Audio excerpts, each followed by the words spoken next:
This is called Memories of an Ancient Past by Anghik Ruben, who is one of the top Inuit sculptors working today. Absolutely.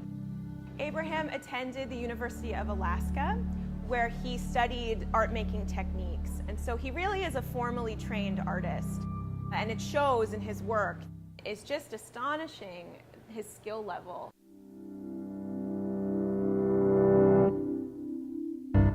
The majority of the sculpture is made out of ossified whale bone.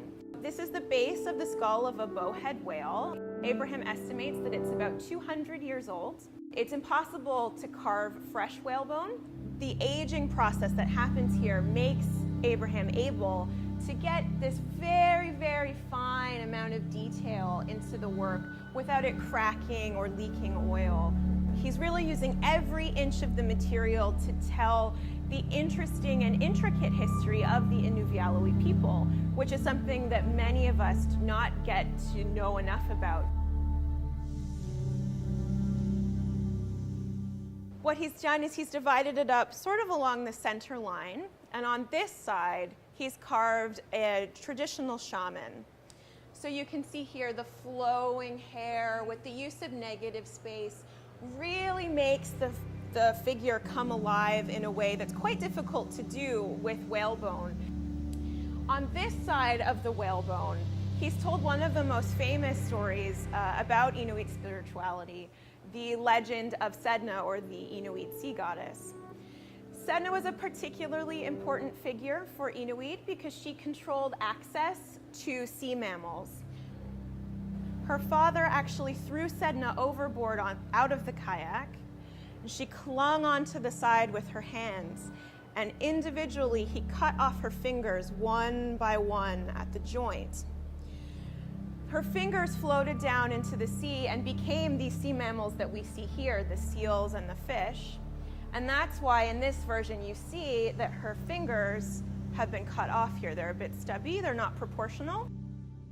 This is such an incredible version of this story. It's very rare that you actually see depictions of the violence that Sedna endured before she transformed into the sea goddess.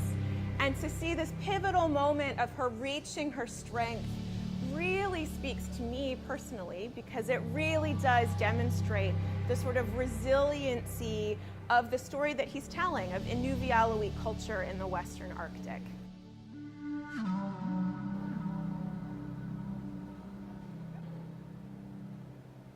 If you'll notice, the two edges of the whalebone are not even. This one's significantly higher than this one is.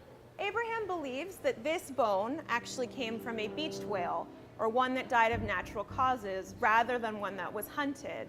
So the whale would have floated up onto the shore, where the sea ice would push it up and drag it back down every summer and winter. As that happened, part of the whalebone began to wear away. So what you see here is about 200 years of dragging this piece of bone against the Arctic Sea.